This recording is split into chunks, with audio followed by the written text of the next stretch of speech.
Hello, this is Chef John from foodwishes.com with Sloppy Joe's. That's right, the cafeteria classic. I mean, where are you going to go out and buy one of these? If you want these, you probably got to make them at home. But that's good news, because this recipe is unbelievably delicious. All right, we're going to take a half an onion and a pound and a half of extra lean beef. That's right, extra lean. When's the last time I told you to use that? In a cold saute pan, ice cold. Turn it on medium, and then start a cooking and a crumbling, because that's a secret to Sloppy Joe. All right, you want to start it in a cold pan and keep stirring and mashing it, and you will get what we call in culinary school complete crumbleization. All the beef has to be crumbled down into small bits. That's what gives it that really great texture. All right, so once that happens, we're going to add some fresh garlic, give that a stir, add a diced green bell pepper, give that a stir, and we're going to saute that for another 2 or 3 minutes. And then we're going to add a cup of water. And that's basically going to deglaze any meat juices from the bottom. And believe me, there will be meat juices caramelized onto the bottom. So you want to deglaze those with a little water. For the rest of the ingredients, we have ketchup. All right, we'll stir that in. We have brown sugar.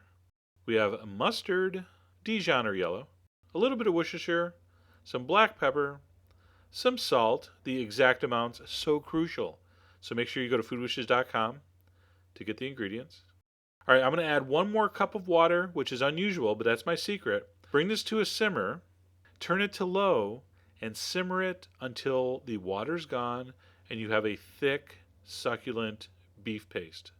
All right, it's going to take about a half hour to 45 minutes, but eventually the water will evaporate and you'll just be left with that amazing Sloppy Joe filling.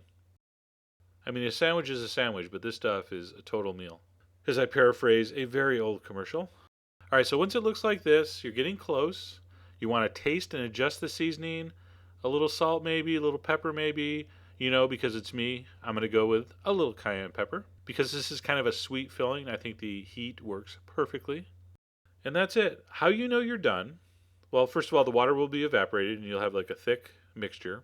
But it needs to stand up on a spatula. If you put a big, huge mound on a spatula like that and it stays on there, you're good to go. And the true test, of course, is if you bite in to your Sloppy Joe, it's got to sort of stay together. It's got to be a little sloppy because, you know, it's called Sloppy Joe. It shouldn't be super sloppy, just sloppy enough.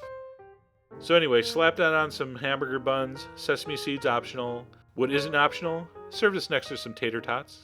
When's the last time you had tater tots? Probably about the same time you had your last Sloppy Joe. Anyway, I hope you give this retro classic a try. It really is delicious and fairly healthy because we use the extra lean ground beef. So anyway, go to the site. All the ingredients are there. And as always, enjoy.